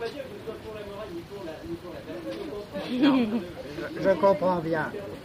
Mais toute l'intervention revient à prendre au sérieux un mot. Moi, je vous en supplie, si c'était mon testament, je vous dirais ça. Quand vous écoutez quelqu'un et quand vous parlez à votre tour, c'est pas les mots, je vous assure. Hein. Si tel mot vous paraît avoir telle connexion, vous en prenez un autre, vous mettez vous-même un autre mot. Parce que la question, j'aurais pu dire aussi bien, à mon avis, morale, ben oui, et quel mal il y a de la morale partout, oui, il y a de la morale partout. Quand Nietzsche dit ah bah la morale par-delà le bien et le mal, il ajoute immédiatement et dans la même phrase, mais attention, soyez pas des débiles, soyez pas comme le type qui dit suicidez-vous. Par-delà le bien et le mal, ça n'empêche pas, et ça ne veut surtout pas dire par-delà le bon et le mauvais. Bon, il veut dire le bien et le mal, c'est en effet une mystification. Il ne veut pas dire tous vaut, il n'a jamais pensé ça, Nietzsche, il y a vraiment, c'est des Nietzschéens de bazar. Je crois que Nietzsche, c'est celui qui dit tout est permis, tous. Bon, alors, si vous n'aimez pas le mot moral, et si vous pensez que la morale est fondamentalement indexée sur la personne, moi je veux bien qu'on dise ça, on peut tout dire, eh ben, vous allez trouver un autre mot pour ce qui fonctionne comme morale, indépendamment des personnes. Or là, en effet, il y a un mot qui a sa tradition et qui n'est pas le même que le mot moral. C'est le mot éthique. C'est pas par hasard que Spinoza écrit non pas une morale, mais une éthique. C'est pas la même chose, en effet. Et c'est pas par hasard aussi que Spinoza, c'est celui qui dit, avant Nietzsche, bien et mal ne signifie strictement rien. Mais Spinoza, il dit pas aussi. Il dit pas dès lors, tous vaut. Il dit en effet, le bon et le mauvais, la formule, quand elle a un sens, le bien et le mal ne signifient strictement rien, est une formule qui veut dire explicitement et qui dit explicitement que la vraie différence passe entre le bon et le mauvais et que la différence du bon et du mauvais ne coïncide pas avec celle du bien et du mal. Il y a une différence fondamentale. L'art de distribuer le bon et le mauvais ou d'organiser ce couple bon-mauvais dans sa différence avec bien et mal, c'est ça que Spinoza appelle une éthique. Donc il dira très bien, je ne fais pas de morale. Il dira, je fais une éthique. Vous pouvez garder le mot moral si ça vous intéresse. Dire, bon, il y a une morale du bon et du mauvais. Vous pouvez dire, ah ben non, c'est pas une morale, c'est une éthique. Aucune importance, tout ça. Pourquoi est-ce que quand même le mot éthique a une espèce d'intérêt? Parce que ethos, c'est un mot intéressant en grec. Ethos, c'est vraiment... vous le voyez aujourd'hui dans ce qu'on appelle l'éthologie. C'est un concept très compliqué, cette discipline qui s'occupe des animaux sous le nom de éthologie. L'éthos, c'est plusieurs choses. C'est les modes de vie, les territoires ou les lieux. C'est une notion très complexe. Les séjours et les lieux, les modes de vie, comment s'articulent les territoires et les modes de vie.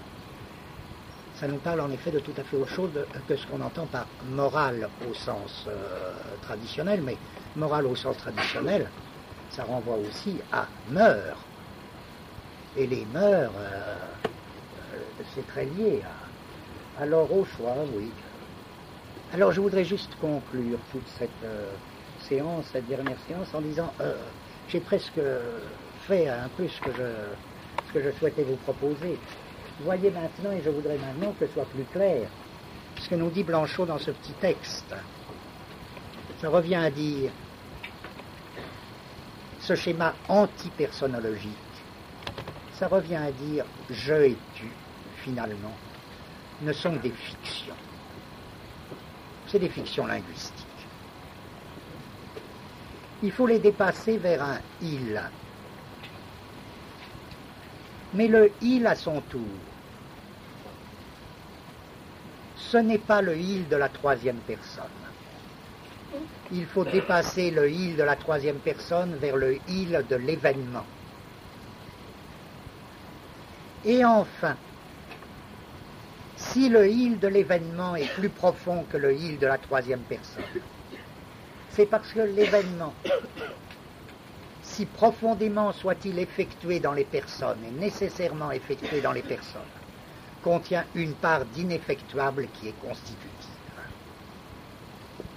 Et le il dont parle Blanchot, c'est ce il de l'événement.